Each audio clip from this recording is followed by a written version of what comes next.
అందరికీ నమస్కారం. జగద్గురు అయిన శ్రీ శ్రీ శ్రీ ఆచార్య ప్రబోధానంద యోగీశ్వర్ల వారి పాద పద్మములకు నమస్కరిస్తూ భగవాన్ రావణ బ్రహ్మ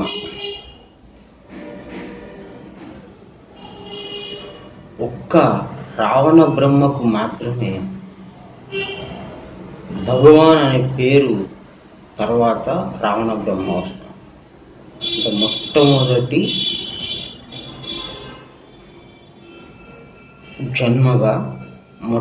జన్మగా భగవాన్ రావణ బ్రహ్మ అనేది గురువు గారు చెప్పడం జరిగింది. ఆయన తర్వాత వచ్చిన ఏ జన్మకైనా ముందు పేరు చెప్పి తర్వాత భగవాన్ అంటారు. ఉదాహరణకి కృష్ణ భగవాన్, క్రీస్తు భగవానుడు. కానీ రావణ బ్రహ్మకి భగవాన్ రావణ బ్రహ్మ. ఈ భగవాన్ రావణ బ్రహ్మ ఈ త్రేతాయుగంలో వచ్చినప్పటికీ ఆయన గురించి ఈరోజు మనకు అంతా కూడా ఒక వ్యతిరేకమైనటువంటి ఆలోచనలో ఉన్నాం. అంటే రావణ బ్రహ్మ అంటే రాక్షసుడు అనేటువంటి విధానంలో ఉన్నాం. దానికి కారణం ఏంటిదంటే రావణ బ్రహ్మ వారు చెప్పిన జ్ఞానం తెలియకపోవటం చేత ఒకటి, రెండవది చరిత్ర ఒకటి మన తలలో ఇతరులు చెడ్డగా చేర్చటం ద్వారా ఒకటి. చరిత్ర అనేది మనకి వినటానికి ఇష్టంగా ఉంటుంది. అది ఏ చరిత్ర అయినా సరే చాలా ఇష్టంగా వింటాం. ఒక పలానా వ్యక్తి ఏంటిది, వాళ్ళ అమ్మ నాన్న ఎవరు, వాళ్ళు ఏంది, ఏం చేశాడు, ఎక్కడ పుట్టాడు, ఏంటిది, ఇదంతా కూడా తెలుసుకోవడానికి మనకు చాలా ఇష్టంగా ఉంటుంది. కానీ వాళ్ళు చెప్పిన జ్ఞానం అనేది మనకు తొందరగా అర్థం అవ్వదు. కాబట్టి ఒక వ్యక్తిని మంచివాడిగానో చెడ్డవాడిగానో చేయాలంటే అతడి జీవన విధానం, అంటే అతని చరిత్రని చూసి చెప్పి దాంట్లో ఏదైనా మార్పులు చేసి ఆ వ్యక్తిని మనము చెడ్డవాడిగా చేయొచ్చు. దానివల్ల అతను ఏం చెప్పాలనుకున్నాడో ఆ విషయం మనకు దూరం అయిపోతుంది. కృష్ణుడు స్త్రీలోలుడు అని ఒక నింద మోపి ఆయన చెప్పినటువంటి భగవద్గీతను దూరం పెట్టుకున్నారు మన వాళ్ళు. అంటే అక్కడ ఏమైంది, చరిత్ర ఒకటి నీకు కనిపించి నీకు సర్వసత్యమైనటువంటి గ్రంథం దూరం అయిపోయింది. ఈ విధంగా హిస్టరీ అంటే చరిత్రల మీద ఆధారపడ్డ మన జీవితాలు, మన బుద్ధి వాళ్ళు చెప్పినటువంటి విషయాన్ని అర్థం చేసుకోలేకపోయారు. ఏదైనా మన బుద్ధికి ఒక చరిత్ర అర్థం వస్తుంది. ఎవరు చెప్పింది, ఏ కులం వాడు చెప్పారు, ఏ మతం వాడు చెప్పారు, ఎక్కడ చెప్పారు, వాళ్ళ అమ్మ నాన్న ఏంటిది, ఈయనేంది, అన్నీ చెప్తారు. అన్నీ ఆలోచన చేస్తూ ఉంటాం. సో అదేవిధంగా ఈ చరిత్ర అనేది తెలుసుకోవడానికి చూపించిన శ్రద్ధ జ్ఞానం మీద మనకు లేదు. అయితే భగవాన్ రావణ బ్రహ్మ అంటే మొట్టమొదటి భగవంతుని జన్మ అది. ఆయన ఈశ్వరలింగమును స్థాపించి ఈశ్వరలింగానికి 3 నామాలు పెట్టారు. ఈ 3 నామాల్లో ఒకటి జీవాత్మ, 2 ఆత్మ, 3వది పరమాత్మ. ఈ ఆత్మ జ్ఞానం తెలుసుకోండి అని ఆ రోజు ఆయన మధ్యలో ఉన్న ఆత్మకి ఎర్రటి కుంకుమతో ఈ ఆత్మజ్ఞానం తెలుసుకోవాలి అని ఆయన నుదుటి మీద ధరించడమే కాకుండా ఈ ఈశ్వరలింగ ప్రతిష్టాపన చేయడం జరిగింది. ఇది అప్పుడు ఒక భగవద్గీత లాంటిది. ఏది ఈశ్వరలింగం, ఒక లింగానికి, ఒక పాణివట్టానికి, అంటే ఏ ముక్కు ముఖం లేనటువంటి, ఏ రూప నామ క్రియ లేనటువంటి పరమాత్మ మూడు విధాలుగా ఉన్నాడు. ఒకటి ఆత్మ, ఒకటి పరమాత్మ, రెండు ఆత్మ, మూడో జీవాత్మ. అదేవిధంగా ప్రకృతి రెండు భాగాలుగా ఉంది. పాని మట్టంలో రెండు భాగాలుగా ఉంది. ఒకటి క్షర ప్రకృతి, రెండు అక్షర ప్రకృతి. సో ఈ మూడు ఆత్మలు ప్రకృతిలో ఉండే రెండు భాగాలు, క్షర అక్షర.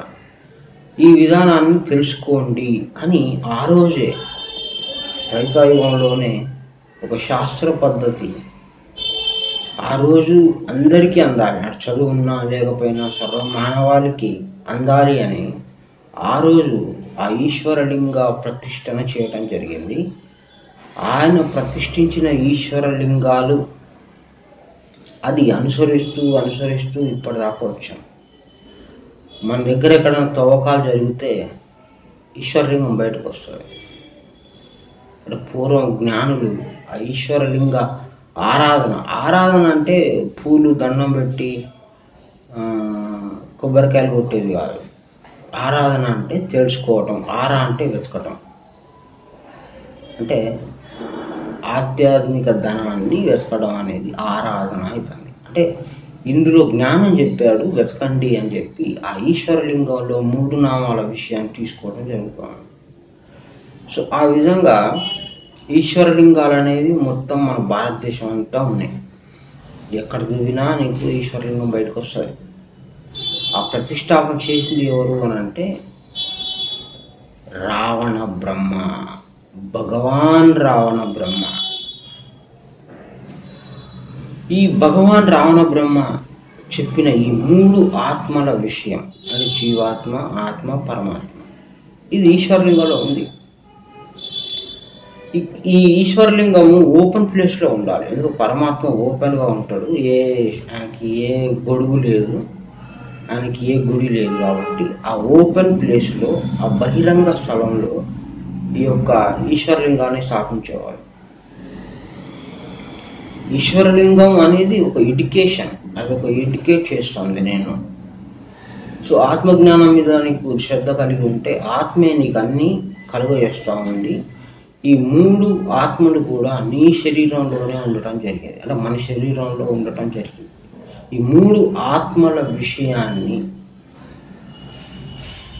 త్రైతము అంటున్నాం, అంటే మూడు ఆత్మల విషయము, వివరము అంటున్నాం. ఈ కృష్ణుడు వచ్చిన తర్వాత కూడా చెప్పాడు భగవద్గీతలో, అక్షరుడు పురుషోత్తముడు అని పేర్లు పెట్టాడు. బైబిల్లో కూడా చెప్పాడు క్రీస్తు ఏమని, కుమారుడు, తండ్రి, పరిశుద్ధాత్మ. అక్కడ ఆయన చెప్పిన దానికి, ఇక్కడ వీళ్ళు గ్రంథంలో చెప్పిన దానికి ఈయనే ఆయన భగవంతుడని అన్ని రకాలుగా అర్థమవుతా ఉంది. అంటే అర్థం చేయించేవాడు వస్తే అర్థమవుతా ఉంది. కాబట్టి యోగీశ్వరుడైనటువంటి ప్రబోధానంద స్వామి వారు ఈ యొక్క పూర్వం ఉండిన సూత్రమును పట్టుకొని ఆ సూత్రమే, ఆ ఫార్ములాయే, ఆ సిద్ధాంతమే ముందుగా తీసుకొని త్రైత సిద్ధాంతం అని పేరు పెట్టి మూడు ఆత్మల్లో ముఖ్యమైన ఆత్మజ్ఞానాన్ని బోధించటానికి వచ్చారు. ఈయన మాటల్లోనే రావణ బ్రహ్మ వారు భగవంతుడు అని తెలియటం జరిగింది. ఎందుకు ఈయన భగవంతుడు అయ్యాడు అనంటే, ఎందుకు ఆయన గుర్తించగలిగాడు అనంటే, ఆ జన్మలో ఆయన ఎట్టివాడో తెలియడానికి అదే రావణ బ్రహ్మ ప్రబోధానంద స్వామి వారిగా రావటం జరిగింది. ఎలా వస్తాడు రావణ బ్రహ్మ వారు ప్రబోధానంద స్వామిగా ఎట్లా వస్తాడు అనంటే, ఈ నిరాకారమైన విధానం మనకు తెలుసుకోవాలి. కొంత నిరాకారమైనటువంటి విధానం మనకు తెలుసుకుంటే ఎట్లా వస్తాడో, ఎట్లా వెళ్తాడో అనే ఒకటి మనకు తెలియబడుతూ ఉంటుంది.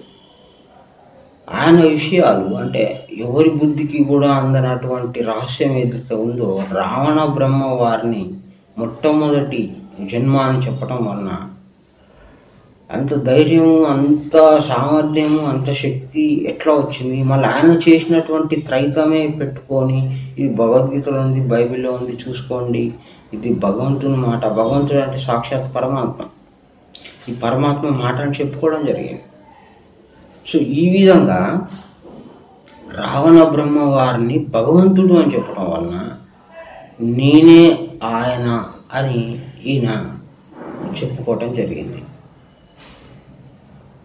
రావణ బ్రహ్మ మళ్ళీ భూమికి వచ్చి ప్రబోధానంద స్వామి వారిగా ఆయన ఆ రోజు త్రైతాయుగంలో స్థాపించిన త్రైత సిద్ధాంతాన్ని ఈరోజు ఆ జ్ఞానాన్ని అంతా కూడా గ్రంథాల్లో పొందుపరచడం జరిగింది.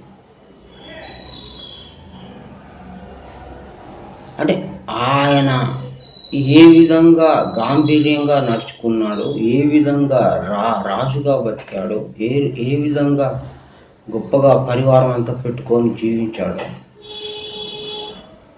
ఆధ్యాత్మిక విషయంలో కూడా రారాజుగా బతకడం జరిగింది ప్రబోధానంద స్వామి వారు. అంటే ఈయనే ఆయనే ఈయన. నేను ఇట్లున్నాను, అప్పుడు ఇట్లున్నాను, ఇప్పుడు ఇట్లున్నాను, కానీ ఎప్పుడు ఎట్లా ఉండినా చెప్పేది త్రైతమే. ఎట్లా ఆకారం ఉండినా చెప్పేది త్రైతమే. నీకు ఆ రోజు వచ్చి ఈశ్వరలింగ ఆరాధన, ఈశ్వరలింగ ప్రతిష్టాపన చేసి చెప్పింది ఏంటిది? త్రైతం. కృష్ణుడిగా వచ్చి చెప్పింది ఏంటిది? త్రైతం. క్రీస్తుగా వచ్చి చెప్పింది ఏంటిది? త్రైతం. ఇప్పుడు చెప్పేది ఏంటిది? త్రైతం. ఇక ముందు వచ్చినా చెప్పేది ఏంటిది? త్రైతము. కాబట్టి ఆయనే ప్రబోధానంద స్వామిగా వచ్చారు. ఈ భగవంతుడు అంటే ఏమిటి? దేవుడు అంటే ఏమిటి? ఆయన ఏ విధంగా ఎప్పుడు భూమి మీదకి వస్తాడు, ఎట్లా వస్తాడు? ఈ సూక్ష్మ జ్ఞానం కొంత మనకు తెలిసి ఉంటే కనుక మనము ఒక వ్యక్తిని నిందించడానికి, అవమానపరచడానికి మన బుద్ధి సహకరించదు. ఎందుకు? బుద్ధికి జ్ఞానం ఉంటే కనుక ఎవరిని నిందించము, ఎవరిని అవమానపరచము. ఈ అవమానాలు కానీ, నిందించటం కానీ బుద్ధికి విశేషమైన జ్ఞానం లేకపోవడం వల్ల చెప్తాం. ఈరోజు ఈశ్వరలింగాలు అన్ని చోట్ల ఉన్నాయి. ఈరోజు వరంగల్లో వేయి స్తంభాల గుడిలో ఉన్నది ఈశ్వరలింగమే. కానీ దానికి పైన ఏం చేశారు? గుడిలా కట్టారు. కానీ ఈశ్వరలింగానికి అట్లా కట్టకూడదు. ఆ నియమాన్ని అతిక్రమించడం జరిగింది. కానీ ఉంది. కాకతీయుల కాలంలో కూడా ఈ యొక్క ఈశ్వరలింగ ఆరాధన ఉంది అని చెప్పడానికి అది ఒక నిదర్శనం. మరి ఇప్పుడు ఏమైపోయింది? దేవతల ముగ్గుతా ఉంది. సమ్మక్క, సారక్క, ఇంకొక దేవతలు, కొండన్న, ఇది అని. అంటే మనోభావాలు దెబ్బతింటాయి మా ఆరాధన అంటే. సత్యం ఎక్కడికి వెళ్ళిపోవాలా? పూర్వం నుంచి ఉన్న సత్యం తెలుసుకోవాలి కదా. దేవతను ఆరాధించటం తప్పు అని అంటే తప్పు సరైంది అనేది కాదు. దేవతను ఆరాధించడం అనేది తమో గుణంలో ఉంటుంది. ఆ తామస గుణంలో మద్యము, మాంసం పెట్టి దేవతలను ఆరాధిస్తారు అని చెప్పి ఒక విధానం ఉంది. మరి ఆ విధానంలో ఉంటే మనకి మేలా అంటే లేదు. ఆ విధానంలో ఉంటే మనం చెడిపోతాం, బాగుపడం, మనకి కష్టాలు తప్పవు, నష్టాలు తప్పవు. మళ్ళీ జన్మల్లో కూడా మనకి ఆరోగ్యకరమైన జన్మ రాదు, ఉత్తమమైన జన్మ రాదు అని స్వయంగా భగవద్గీత చెప్తాను. అంటే ఆ తామస గుణంలో ఉండి ఈ దేవతలను ఇట్లా ఆరాధిస్తే ఇది కరెక్ట్ కాదు అని దేవుడు చెప్పడం జరిగింది. నీకు కరెక్టే అయి ఉండొచ్చు, ఎందుకంటే ఆ గుణంలో ఉండి ఆ దేవతలను ఆరాధిస్తూ ఉన్నావు కాబట్టి, ఆ గుణంలో ఉన్నప్పుడు అదే దేవతను ఆరాధిస్తారు కాబట్టి అది కరెక్టే మీకు. కానీ భగవద్గీత ప్రకారం తామస గుణం అంతా మంచిది కాదు కాబట్టి సాత్విక గుణంలోనికి మనం ప్రయాణం చేయాలి. అందుకు జ్ఞానం కావాలి. ఆ జ్ఞానం తెలుసుకొని మనం మన ఆరాధనని మార్చుకోవాలి. ఇప్పుడు నువ్వు దేవతను ఆరాధించుకుంటూ పోతే ఈ ఆత్మ ఆరాధన ఎవరు చేస్తారు?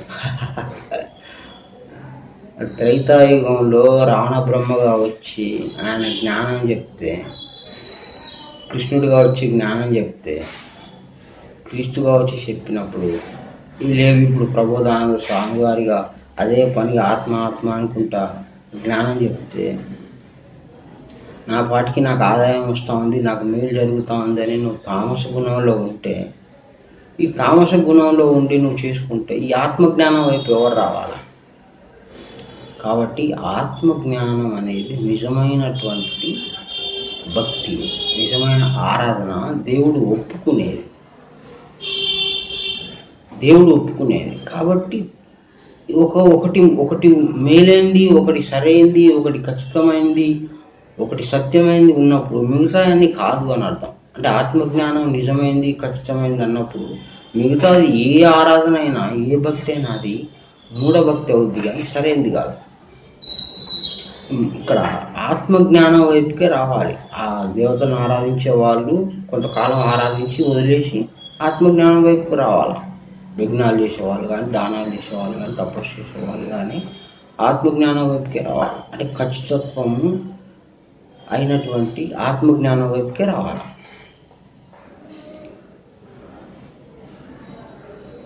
బ్రహ్మంగారు స్వయంగా చెప్పారు, మద్యము మాంసం పెట్టి దేవతలను ఆరాధించే వాళ్ళు ధూళి అయిపోతారు అని చెప్పారు.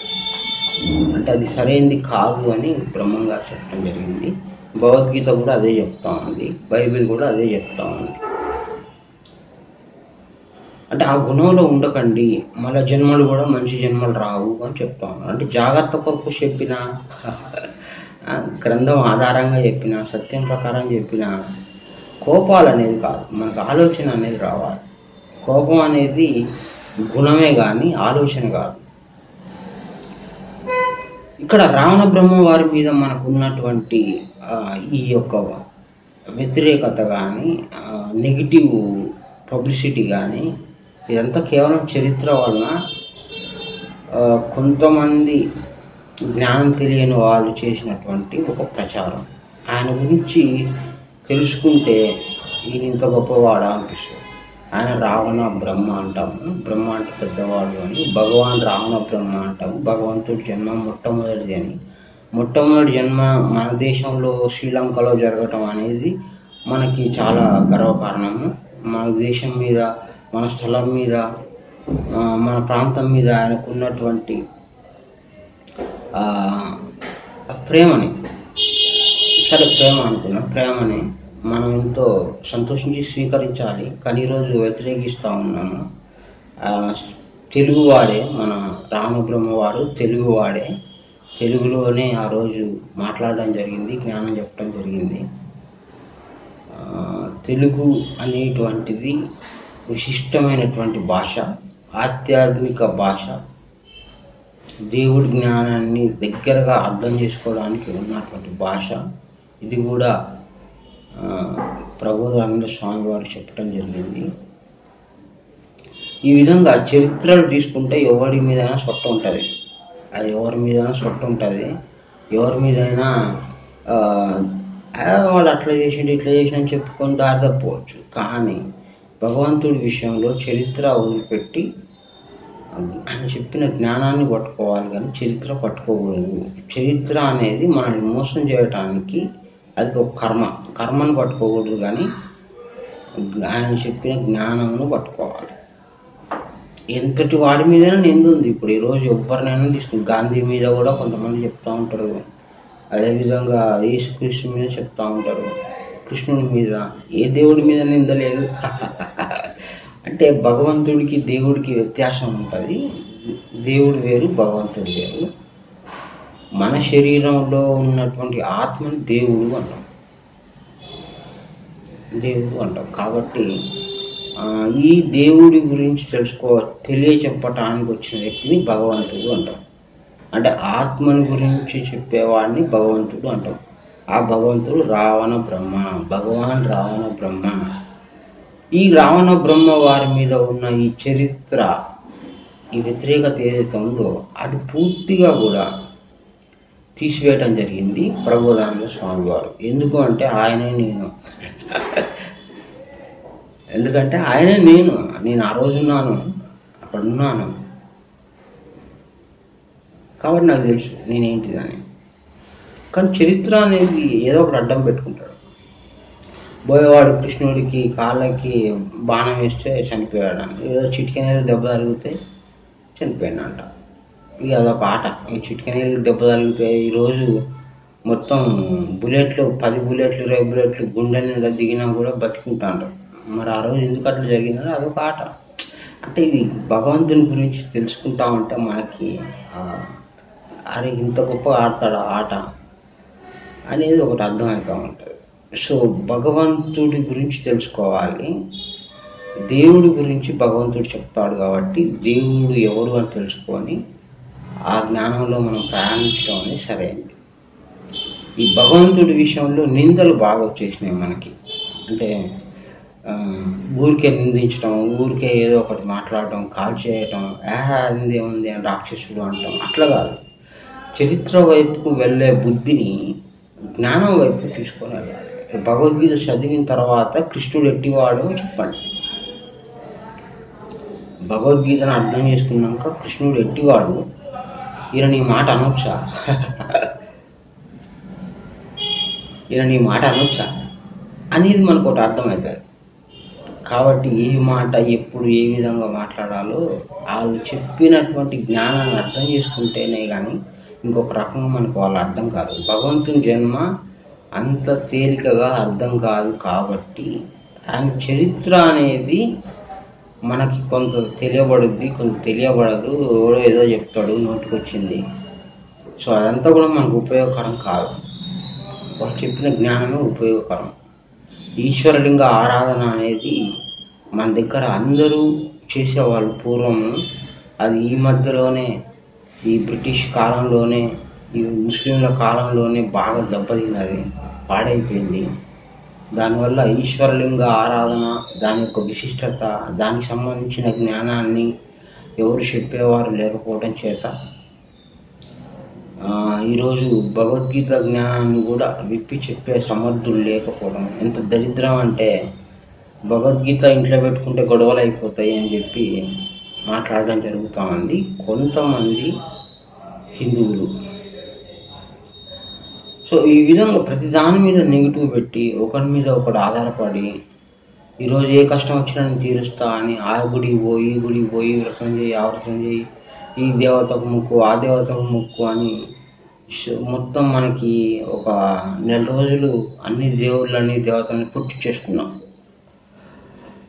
కారణం ఏంటి అని అంటే ఒకరి మీద ఒకరు బతకడానికి. ఈ ఆధ్యాత్మిక విద్యలో, ఈ దేవుడి విషయంలో, ఈ యొక్క మతములలో కానీ ఒకరి మీద ఒకరు ఆధారపడటం జరుగుతూ ఉంది. కానీ ఆత్మజ్ఞానం అనేది భగవంతుడు మాత్రమే ఇవ్వాలి.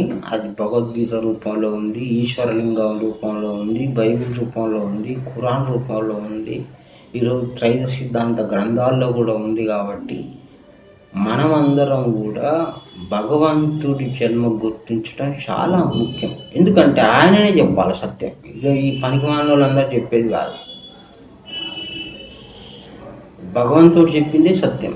భగవద్గీత చదువుకోండి, ఒక్కొక్క చాప్టర్, ఒక్కొక్క పేజీ చదువుకోండి. అప్పుడు శ్రీకృష్ణుడి మీద ఉన్నటువంటి ఏంటిది, మన బతికేంటిది, మన జీవితం ఏంటిది, ఆయన ఏం చెప్పాడు, ఎంత గొప్పవాడు అనేది అది చదివినాక మనకు అర్థమవుతుంది. చదవకుండా అయితే ఇంపాసిబుల్. కాబట్టి ఈశ్వరలింగ ఆరాధన గురించి అందరూ అన్వేషించాలా. ఏం చెప్పాడు రావణ బ్రహ్మవారు, ఏంటి ఇదంతా, 3 నామాలు ఏంటి అని మనం అన్వేషణ చేస్తే ఆ ఈశ్వరలింగ ఆరాధన మనం ఇంటి ముందే పెట్టుకోవచ్చు, మన పిల్లలకు నేర్పించవచ్చు. జీవాత్మ, ఆత్మ, పరమాత్మ. దానివల్ల మనలో కొంత భక్తిభావం పెరగటం, జ్ఞానశక్తి రావటం జరుగుతూ ఉంటుంది. అంటే మనం ఇంటి మీద 3 నామాలు ధరించినా కూడా కొంతమందికి ఈరోజు ఆ జ్ఞానం లేదు. అది ధరిస్తూ ఉన్నారు, అది అప్పటిది ప్రామాణికం, వాసనలు ఇంకా ఉన్నాయి, కానీ జ్ఞానం పోయింది. సో ఇప్పుడు జ్ఞానం తెలుసుకొని ఆ 3 నామాలు ధరించటం, ఆ నీటి మీద పెట్టుకోవడం, మధ్యాత్మం తెలుసుకోవడం చేయాలి. భగవద్గీత చదివినా నీకు అదే ఆన్సర్లు, బైబిల్ చదివినా, ఖురాన్ చదివినా అదే. ఖురాన్లో క్షరుడు, తోలబడేవాడు, తోలేవాడు, సాక్ష్యం ఇచ్చేవాడు అని 3 చెప్పారు. పేర్లు మారుతూ ఉంటాయి గ్రంథంలో కానీ ఒకటే. మొత్తం అదే సూత్రం. ఒకే సూత్రానికి కట్టివేయబడి సృష్టి అంతా నడపబడుతున్నది. నీకు త్రైతాయుగంలో భగవంతుడి జన్మలు ఎక్కడ తీసుకున్నా నీకు ఒకే విధానం చెప్పుకుంటూ వెళ్ళిపోతూ ఉంటాడు. త్రైతము, జీవాత్మ, ఆత్మ, పరమాత్మ. ఆత్మజ్ఞానం తెలుసుకుంటే సరే ఏందవుతుంది. ఆత్మజ్ఞానం కాకుండా మిగతా ఏదైనా సరే అది దారి తప్పిపోతాం. అంటే భగవద్గీత చదివిన తర్వాత ఈ విషయం చెప్తా ఉన్నాను, బైబిల్ చదివిన తర్వాత ఈ విషయం చెప్తా ఉన్నాను, ఖురాన్ని చదివిన తర్వాత ఈ విషయం చెప్తా ఉన్నాము, గురువు లభించిన తర్వాత ఈ విషయం చెప్తా ఉన్నాము, భగవంతుడు ఈయనే అని గుర్తించిన తర్వాత మేము ఈ విషయం చెప్తా ఉన్నాము. కాబట్టి ఒకసారి చరిత్ర తిరిగేసుకొని చూసుకున్నా కూడా మనకి ఆ చరిత్ర శిథిలాలు దొరుకుతాయి. ఎక్కడ చదివినా ఈశ్వరలింగాలు మనకు కనిపిస్తూ ఉంటాయి. మన దేశంలో భక్తి భావం ఎక్కువ, మన దేశంలో భక్తి ఎక్కువ, మన దేశంలోని ఆత్మజ్ఞానాలు ఎక్కువ, మన దేశంలోని ఆత్మ విషయాలు తెలియబడుతూ ఉంటాయి. మోక్షానికి పోయే మార్గం కూడా మన దేశం నుంచే ఉంది, సమాచారం మన దగ్గరే ఉంది, గుణాల విషయం మన దగ్గరే ఉంది, ఆత్మల విషయం కూడా మన దగ్గరే ఉంది. ఈ తెలుగు వారందరిగా పుట్టినందుకు ఎంతో గర్వించాలి, రోషం కలిగి జీవించాల్సింది ఉంది. ఈరోజు చరిత్రలు పట్టుకొని దరిద్రమైన జీవితాన్ని మనం గడుపుతా ఉన్నాం. ఎంత దరిద్రమైన జీవితం అని అంటే ఈరోజు చిలక జ్యోతిష్యాన్ని కూడా నమ్మే పరిస్థితికి వచ్చాం. మనం గవ్వల జ్యోతిష్యానికి వచ్చేది, రేఖల జ్యోతిష్యానికి వచ్చే విధానాల్లోకి వెళ్ళిపోయాం, దానికి వెళ్ళిపోయాం. ఇదంతా మనకి పట్టిన దరిద్రం. మన తెలుగు వారం, మనం ద్రవిడం, మనకి ఎన్నో జన్మలు అంటే భగవంతుని జన్మ ఇక్కడ మొట్టమొదటిగా జరిగింది. ఇక్కడ జ్ఞానశక్తి ఉంటుంది, ఇక్కడ జ్ఞానానికి క్షయం లేదు అని గురువు గారే స్వయంగా చెప్పారు. అలాంటి తెలుగువారం అయి ఉండి ఈరోజు దేవతలకు ఆరాధించడం, చరిత్రను నిందించుకోవటం, సాక్షాత్తు భగవంతుడి యొక్క ఆకారాన్నే మనం తగలబెట్టడం, ఇది ఎంతో చాలా విదూరంగా వింతగా ఉన్నది. మనకి చరిత్రలు కాదు ముఖ్యం, జ్ఞానమే ముఖ్యం. జ్ఞానాన్ని పట్టుకోలేని దరిద్రంలో ఉన్నాము, దీనస్థితిలో ఉన్నాము, బుద్ధిని ఉపయోగించకుండా ఉన్నాము. కాబట్టి ఈరోజు మళ్ళీ అదే పనిగా మన బుద్ధిని వెలిగించడానికి వచ్చినటువంటి ప్రబోధానంద యోగీశ్వర్ల వారు రాసిన గ్రంథాలు చదవటానికి మనం ఎంతో ఇష్టాన్ని చూపించాలా. అవి చదివితేనే కానీ మనలో ఉన్నటువంటి ఈ యొక్క చెడుసనం పోదు, ఆలోచన విధానంలో కూడా మార్పు రావాలి. ఆ గ్రంథాలు మనకి ఆలోచన విధానాన్ని తీసుకొని వస్తాయి. ఏది చదవకుండా, ఏది చేయకుండా సోమరిగా ఎవరో ఏదో చెప్తే వాళ్ళ మాటలు పట్టుకొని ఆ గుడికి, ఈ గుడికి, ఆ బడికి, ఈ బడికి అట్లా ఇట్లా పోయి వాని మొక్కి, వీని మొక్కి, ఇదంతా కూడా యాతన పడి ఈ జీవితాన్ని వ్యర్థం చేసుకోకుండా సత్యంలో, సత్యం ప్రకారం ఆత్మజ్ఞానాన్ని నడుచుకోవాలి. పూర్వం నడుచుకున్నారు, పూర్వం ఆత్మజ్ఞానం నడుచుకున్నాడు అనే దానికే గుర్తు ఈశ్వరలింగం. ఏదో బూతు మాట కాదు, ఇంకోటి ఏదో కాదు, అందులో సర్వసత్యము ఉంటుంది. దానికి సంబంధించి జ్ఞానం తెలుసుకుందాము, ఆచరిద్దాం. ఈ ఈశ్వరలింగానికి శివుడికి ఏమీ సంబంధం లేదు. శివుడు అనేది ఒక పురాణం, అంటే ఒక విషయాన్ని మాయ తప్పుదో పట్టడానికి, అందులో ఉన్న జ్ఞానాన్ని దారి తప్పించడానికి ఈ శివుడు, పార్వతి ఇలాంటివన్నీ కల్పనా కథలు పుట్టుకొచ్చాయి. దాంట్లో ఈ ఈశ్వరలింగం కూడా శివుడికి సంబంధించిందని చెప్పుకోవడం జరుగుతూ ఉంది. సరైనది కాదు. ఈశ్వరలింగం సంపూర్ణమైనటువంటి శాస్త్రబద్ధమైన, సూత్రబద్ధమైన 3 ఆత్మల విషయం. అంతేకాదు ప్రకృతిలో చర ప్రకృతి, అచర ప్రకృతి గురించి కూడా చెప్తా ఉంది. ఇది సంపూర్ణమైన జ్ఞానంతో కూడుకున్న ఆరాధన, వెతుకులాట. కాబట్టి జ్ఞానము పూర్వం రావణ బ్రహ్మ సమయంలో ఉన్నారు, అదే త్రైత జ్ఞానం తెలుసుకొని ఉన్నారు. జనకుడు రావణ బ్రహ్మ సమయంలోనే మోక్షం పోయాడు. అంటే అవి స్టార్ట్ అయినాయి. జ్ఞానం ఉంది, మోక్షం వెళ్ళటానికి అన్ని రకాలుగా యోగులు కూడా తయారయ్యారు. ఇప్పుడు ఏంటిదంటే జ్ఞానం లేదు, యోగులు లేరు, మోక్షం అంతకంటే లేదు. కాబట్టి జ్ఞానము ప్రకారము ఆచరించి యోగులుగా మారి సత్య ప్రయాణం చేయాలి. భగవాన్ రావణ బ్రహ్మ త్రైతాయుగంలో పుట్టిన జన్మకొచ్చినటువంటి మొట్టమొదటి భగవంతుడు. ఈ భగవాన్ రావణ బ్రహ్మ అనే పేరుతో పిలవాలి. భగవాన్ అని ముందు పలికి తర్వాత రావణ బ్రహ్మ, భగవాన్ రావణ బ్రహ్మ అనాలి. కానీ రావణ బ్రహ్మ భగవాన్ అనకూడదు, భగవాన్ రావణ బ్రహ్మ. ఒకవేళ మీకు ఆయన గురించి సత్యం తెలియకపోతే ఊరికే ఉండండి. ఎందుకంటే భగవంతుడి విషయంలో ఆచితూచి మనం అడిగేయాల్సి ఉంటుంది. ఆ రోజు అజ్ఞానంగా క్రీస్తుని ఈయన దేవుడు కాదు, ఈయన భగవంతుడు కాదు అని కొట్టి ఆయన సిలువేయడం జరిగింది. దానికి శిక్ష వాళ్ళు అనుభవిస్తూనే ఉన్నారు. ఆ విధంగా భగవంతుని విషయంలో ఒక మాట కూడా మనకి పాపాన్ని అంటగడుతూ ఉంటుంది. తెలిసి తెలియకుండా భగవంతుని విషయంలో జోక్యం చేసుకోవద్దు. భగవంతుడి విషయంలో వ్యర్థంగా అపహాస్యంగా మాట్లాడొద్దు, అపహాస్యంగా చూపించవద్దు. భగవాన్ రావణ బ్రహ్మ గారి గురించి నీకు తెలియకపోతే నీకు తెలిసిన వ్యక్తుల్ని ఆరాధించు, కృష్ణుని ఆరాధించు, పర్లేదు, ఓకే. కానీ ఆయనని వ్యతిరేకించడం కరెక్ట్ కాదు. ఆయన ఈశ్వరలింగ స్థాపికుడు. ఆ జ్ఞానాన్ని ఆ రోజు స్థాపించాడు. ఈరోజు అన్నీ నువ్వు ఎక్కడ తవ్వుకున్నా కూడా తవ్వకాల్లో బయటకు వస్తాయి. ఆ జ్ఞానం మొత్తం మన భారతదేశం అంతా విస్తరింపబడి ఉంది. ఆ శిథిలాలు ఉన్నా కూడా దానికి సంబంధించిన జ్ఞానం లేదు. కానీ ఈరోజు మన జ్ఞానం పుష్కలంగా ఉంది.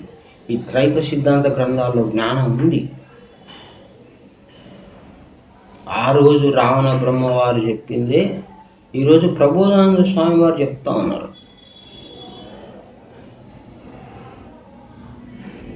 ఎందుకు ఎవరు చెప్పకపోతే ఆయన మీద ఉన్నటువంటి నింద ఎప్పటికీ పోదు. ఎందుకంటే చెప్పేవాళ్ళు లేడు కాబట్టి ఆయన గురించే చెప్పటం, ఆయన చాలా గొప్పవాడు అని చెప్పటం, ఆయన ఈ విధంగా జ్ఞానాన్ని ప్రచారం చేశాడు అని ప్రబోధానంద స్వామి వారు రావణ బ్రహ్మవారి గురించి చెప్పడం జరిగింది.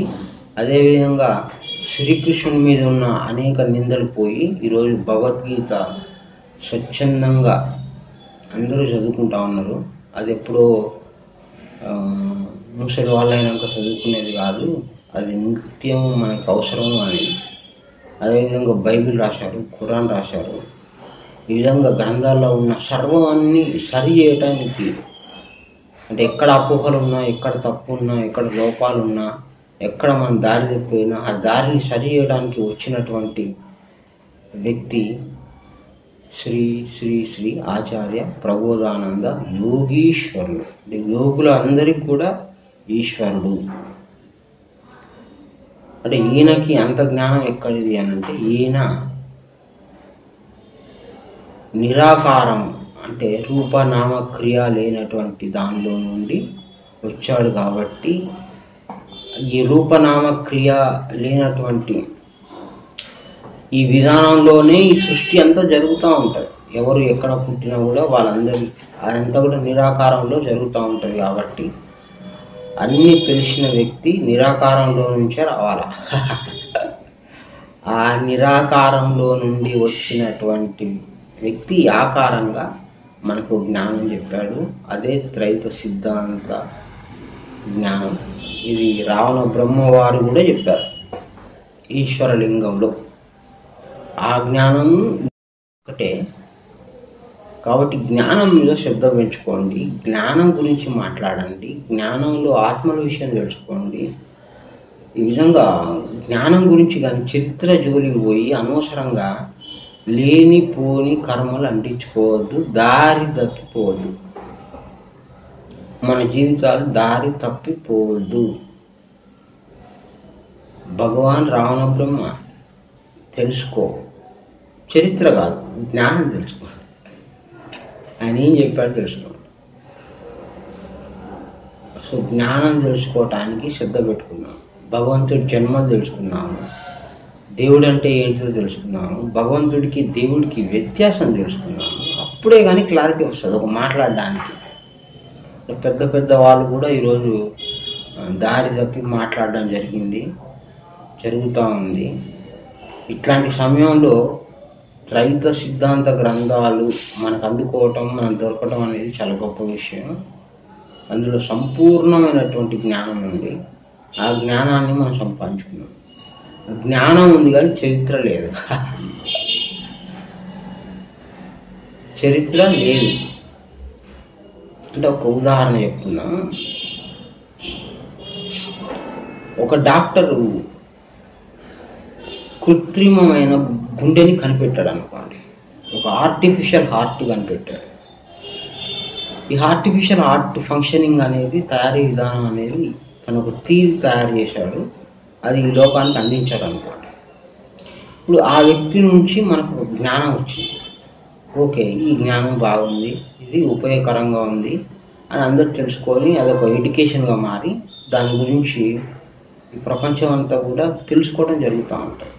కానీ చెప్పిన వాడు ఏ కులం, వాడిది ఏ మతం, వాడికి ఎంతమంది పిల్లలు, వాడికి ఏమైనా దొంగతనాలు ఉన్నాయా, చెడ్డ అలవాట్లు ఉన్నాయా, వాడు ఎక్కడ ఉంటాడు, వాడి జీవన విధానం ఏంటిది, ఇదంతా కూడా తెలుసుకొని ఏమైందంటే అజ్ఞానం అవుతుంది. అదంతా హిస్టరీ. కానీ చెప్పిన జ్ఞానమే మనకు ముఖ్యం. మనకు పనికొచ్చేది ఏంటంటే ఒక డాక్టర్ నుంచి మనకు ఒక విషయం ఆ జ్ఞానం చెప్తే అది పనికొచ్చినట్టు. వాడి చరిత్ర మనకు అక్కర్లేదు. వాడికి 100 మంది పిల్లలు ఉండని, వాడి మీద హత్య కేసే ఉండని, ఇంకే దొంగతనం కేసే ఉండని, మనకు సంబంధం లేదు. మనకు కావాల్సింది ఏంటంటే అతడు చెప్పిన జ్ఞానం. ఈ విధమైన విధానంలో వెళ్ళాలి. ఈ భక్తిలో నీతిని పట్టుకొస్తాడు, కర్మను పట్టుకొస్తాడు. అక్కడ జ్ఞానానికి నీతికి సంబంధం లేదు, జ్ఞానానికి పాపానికి సంబంధం లేదు, జ్ఞానానికి చరిత్రకి సంబంధం లేదు. జ్ఞానం అనేది ఎప్పటికీ ఉంటుంది, ఎల్లప్పుడూ ఉండేది. ఆ ఎల్లప్పుడూ ఉండేదాన్ని జ్ఞానము అంటాం. ఆ జ్ఞానం తెలుసుకోవాలి, అంతేగాని చరిత్రలు ఇంకో దాని వైపు వెళ్ళకూడదు. భగవంతుడు ఏం చెప్తా ఉన్నాడు, చెప్పిన దాన్ని బట్టి భగవంతుడు ఇంత గొప్పవాడా అనేది మనకు అర్థం కావాలి. ఏమి చెప్పకపోతే భగవంతుని గుర్తించలేము.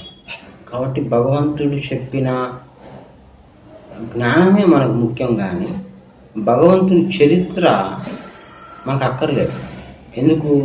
అది ఇహలోకంలో ఆయా కాలాలను బట్టి కర్మ రాసుకోవడం లేదు. అది కర్మ విధానం. చరిత్ర అంటే కర్మ అని అర్థం.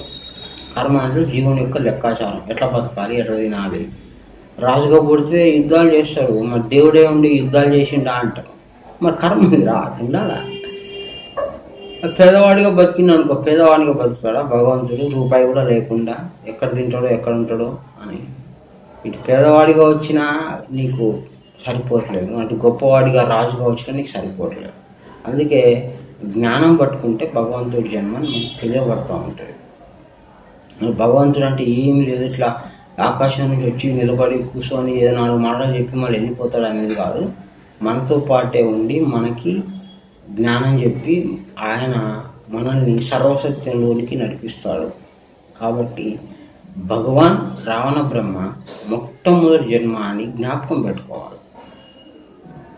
మొట్టమొదటి జన్మ మాట్లాడకుండా క్రీస్తుని మాట్లాడదాం. అలా కాకుండా ఎవరు ఏది అడిగినా మొట్టమొదటిగా రావణ బ్రహ్మవారు ఈ భూమి మీదకి భగవంతుడిగా వచ్చాడు. అందుకు ఆయనకు పేరు భగవాన్ రావణ బ్రహ్మ. ఆయన జ్ఞానాన్ని పట్టుకోండి, ఆయన ఎంత గొప్పవాడో మీకు తర్వాత తెలుస్తుంది. జ్ఞానం తర్వాత భగవంతుడు, జీవుడికి. ముందే భగవంతుడిని వెతకడానికి పోయినాం అనుకో, ఇక ఆయన మీద ఇవన్నీ కథలు ఉంటాయి. ఇక స్టోరీలు కానీ ఏం వేసుకుంది, రంగు ఏంది, రూపం ఏంది, ఎక్కడ భాష, పిల్లలు ఎంతమంది, ఏం చేసిండు, ఇవన్నీ తెలుసుకొని నువ్వు అక్కడే ఆగిపోతావు. కాబట్టి ఆయన చెప్పిన జ్ఞానాన్ని పట్టుకో, అప్పుడు నేను ఎంత గొప్పవాడో నీకు తెలియబడుతూ ఉంటుంది. భగవాన్ రావణ బ్రహ్మ మొట్టమొదటి జన్మ అని ఆయన చెప్పిన జ్ఞానం ఆధారంగా పట్టుకోండి. ఆ జ్ఞానము త్రైత సిద్ధాంత గ్రంథాల్లో ఉన్నది. అందరికీ నమస్కారం. గురు సమర్పణ.